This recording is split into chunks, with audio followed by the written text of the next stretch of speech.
Have you ever been so afraid of something that you could not do anything about it, that you just kind of cowered and you're just so afraid you can't take any action?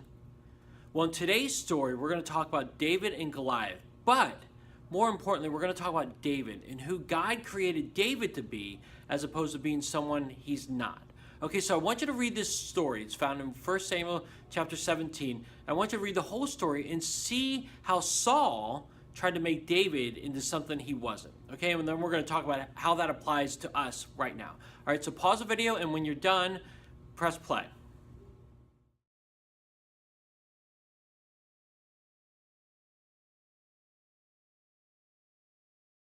Okay, so the Israelites were in utter terror because on a one-on-one battle against Goliath, they were surely going to lose because Goliath was really, really tall. In fact, I'm 5'10".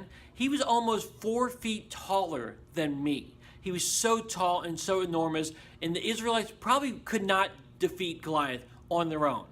And so David came and he was like, "What is wrong with you people? We have God on our side. I have to do something."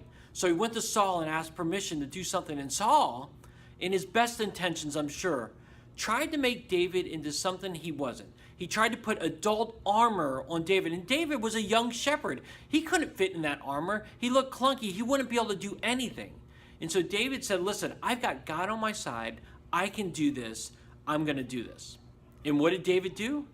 He defeated Goliath with God by his side. See, the cool thing about this was that David knew that he was God's handiwork. He was God's creation, and he could do anything with God by his side. In fact, that's our actually memory verse for the whole month. It's this, Ephesians 2:10. We are God's creation. He created us to belong to Christ Jesus. Now we can do good works. Long ago, God prepared these works for us to do. God prepared David to do this, and God created David to be who David is, not somebody else. And that's our bottom line for today. God made you to be you.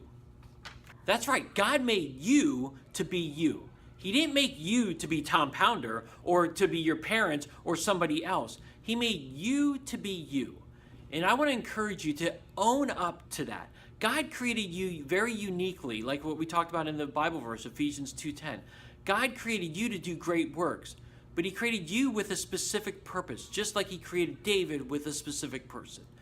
So I would encourage you today to be you today, to talk to God and say, "God, who did you create me to be?" Discover who he created you to be and live up to those expectations, knowing that you can do good works with God by your side. That's what David did, and that's what we can do each and every day. So I hope that today and every day you are you because that's who God created you to be. So God created you to be you and nobody else. And I hope you can accept that and really live up to those great expectations and do great works with God by your side. All right, everyone. Well, thanks for joining us for this week. I hope to see you next time for all new Family Chit Chat.